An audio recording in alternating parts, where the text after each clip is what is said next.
Hey, what's up mga master? So today, Sunday ngayon no, so wala tayong pasok kaya mag-chill muna tayo. So nagkataon kasi na payday and nagkataon na yun no, wala tayong pasok kaya chill lang muna tayo ngayon. Kumbaga mga master, ito yung reward natin sa sarili natin no, after natin na mag-work ng 6 days a week.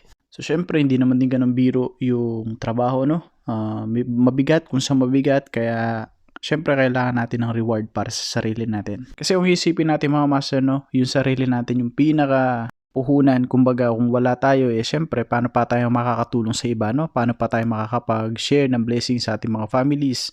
Paano pa tayo makakapag-share ng financial sa ating mga families? Syempre kailangan din natin ng gasolina. Kumbaga sa sasakyan hindi tatakbo o hindi aandar kung walang gasolina. So, same din tayo. Kumbaga, kailangan din natin ng panggasolina sa sarili natin. Syempre, hindi naman tumadalas, kaya eto no, susulitin na natin. Iba din kasi yung bibigyan mo ng reward yung sarili mo no, after a month na magtatrabaho ka and then marireceive mo yung salary mo.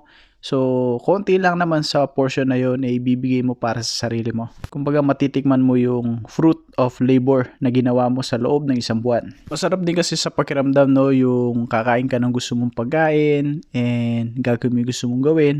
Siyempre, meron tayong pagkontrol sa sarili natin. So, yun ang mga master, ganito yung typical na buhay ng isang OFW na pagkatapos niyang ma-receive ang kanyang salary sa loob ng isang buwan na pinagtrabaho niya or pinagtrabahuhan niya, siyempre kailangan din niya or mas maganda na i-treat niya yung sarili niya para kahit papano maramdaman niya na sumahod siya.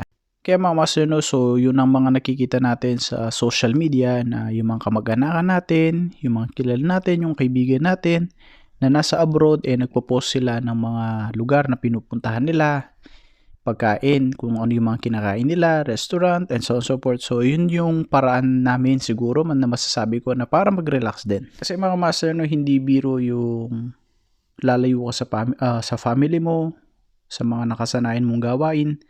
And ito yung way namin para kahit papano maibsan yung homesick, maibsan yung loneliness namin, maibsan yung pagod, maibsan yung stress, maibsan yung ano man yung problems na meron. So, yun yung paraan ng mga Filipino o yung mga OFW na katulad ko na nakikipagsapalaran sa abroad para syempre kahit papaano mabigyan ng ginhawa yung mga families. Kaya kung ako sa mga OFW, syempre sa tipirin natin pero wag naman sa lahat ng pagkakataon. Kumbaga bigyan natin yung time yung sarili natin. Syempre para mas ma-enjoy din natin yung salary na pinaghirapan natin sa loob ng isang buwan. Treat mo yung sarili mo, yan, labas ka kung saan mo gustong pumunta, kainin mo yung gusto mong kainin, bili mo yung gusto mong bili, syempre nang may paghinay. Yung tamang kontrol sa sarili mo, no? Kasi syempre kapag yan naman ginastos mo lahat sa mga gusto mong gawin, no? Wala ka talaga maiipon. So yun lang mga masa, no? Ito just sharing my experience, sharing my life, and sharing my activity dito sa Japan. Yun lang.